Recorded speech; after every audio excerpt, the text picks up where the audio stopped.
the New World cats.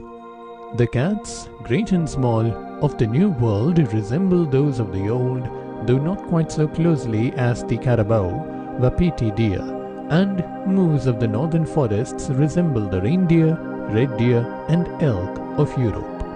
They are like, but with a difference. The jaguar and the ocelot are respectively larger and far more beautiful than their counterparts, the leopard and several cats. But the puma, the one medium-sized feline animal which is unspotted, is something unique. The jaguar and puma are found very far south in South America, and though the jaguar is really a forest animal, it seems to have wandered out onto the pampas of Argentina, perhaps attracted by the immense numbers of cattle, sheep, and horses on these plains. The jaguar. The jaguar is as savage as it is formidable, but does not often attack men. Its headquarters are the immense forests running from Central America to southern Brazil, and as all great forests are little inhabited, the jaguar is seldom encountered by white men. By the banks of the great rivers, it is semi-aquatic. It swims and climbs with equal ease, and will attack animals on board boats anchored in the rivers. As there are few animals of great size in these forests, its great strength is not often seen exercised, as it is that of the lion, but it is the personification of concentrated force, and its appearance is well worth studying from that point of view. The spots are larger and squarer than in the leopard, the head ponderous, the forearms and feet one mass of muscle knotted under the velvet skin. On the Amazons, it draws its food alike from the highest treetops and the riverbed. In the former, it catches monkeys in the branches, fish in the shallows of the rivers, and scoops out turtles' eggs from the sandbanks. Humboldt, who visited these regions when the white population was scarce, declared that 4,000 jaguars were killed annually and 2,000 skins exported from Buenos Aires alone. It was clearly common on the pampas in his day and made as great havoc among the cattle and horses as it does today. The puma. The puma is a far more interesting creature.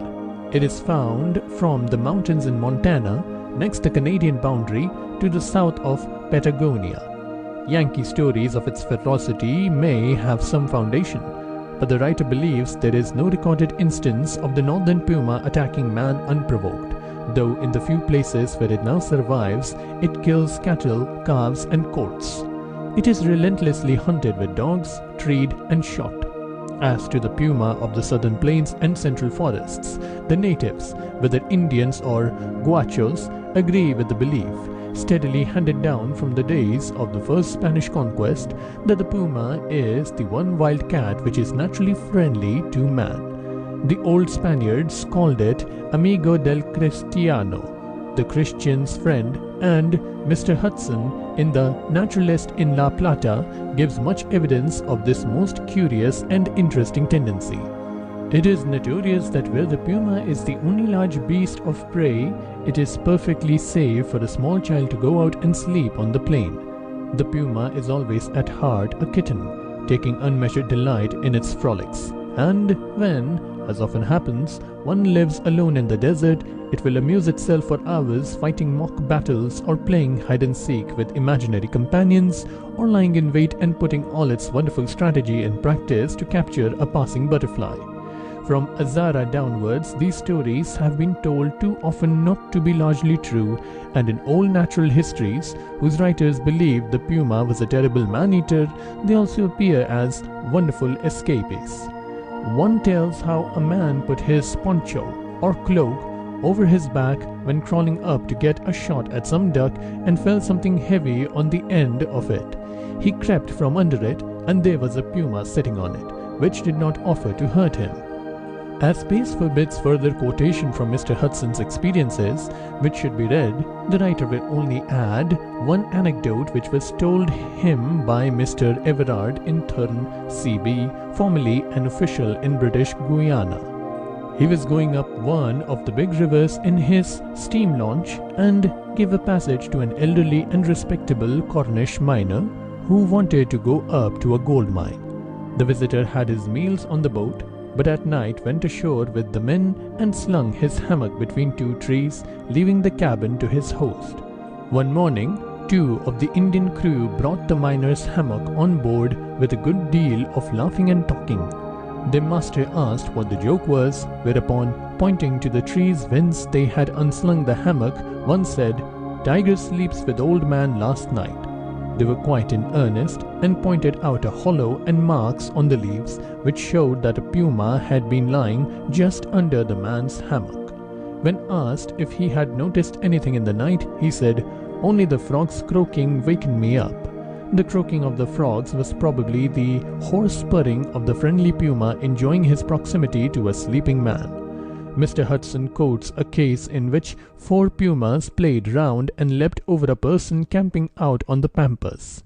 He watched them for some time and then went to sleep. Many of those brought to this country come with their tempers ruined by ill treatment and hardship, but a large proportion are as tame as cats. Captain Marshall had one at Marlow which used to follow him on a chain and watch the boats full of pleasure seekers at the lock. The puma is always a beautiful creature, the fur cinnamon-colored, tinged with gold, the belly and chest white, the tail long, full and round. Though friendly to man, it is a desperate cattle killer and particularly fond of horseflesh, so much so that it has been suggested that the indigenous wild horses of America were destroyed by the puma. There are 2 other cats of the pampas, the grass cat, not unlike our wild cat in appearance and habits, and the wood cat, or Geoffroy's cat. It is a tabby and a most elegant creature, of which there is a specimen at the time of writing in the London Zoo. The Ocelot. In the forest region is also found the most beautiful of the medium-sized cats. This is the ocelot, which corresponds somewhat to the servals, but is not the least like a lynx, as the servals are. It is entirely a tree cat and lives on birds and monkeys. The following detailed description of its coloration appeared in the Life at the Zoo. Its coat, with the exception perhaps of that of the clouded leopard of Sumatra, marks the highest development of ornament among 4-footed animals. The Argus pheasant alone seems to offer a parallel to the beauties of the ocelot's fur, especially in the development of the wonderful ocelli, which, though never reaching in the beast the perfect cup and ball ornament seen on the wings of the bird, can be traced in all the early stages of spots and wavy lines, so far as the irregular shell-shaped rim and dot on the feet, sides and back, just as in the subsidiary ornament of the Argus pheasant's feathers. Most of the ground tint of the fur is smoky pearl color, on which the spots develop from mere dots on the legs and speckles on the feet and toes to large egg-shaped ocelli on the flanks. There are also 2 beautiful pearl-colored spots on the back of each ear, like those which form the common ornaments of the wings of many moths. The nose is pink, the eye large, convex and translucent. A tame ocelot described by Wilson, the American naturalist, was most playful and affectionate, but when fed with flesh was less tractable. It jumped onto the back of a horse in the stable and tried to curl up on its hindquarters. The horse threw the ocelot off and kicked it, curing it of any disposition to ride. On seeing a horse, the ocelot always ran off to its kennel afterwards. When sent to England, it caught hold of and threw down a child of 4 years old, whom it rolled about with its paws without hurting it. End of section 11.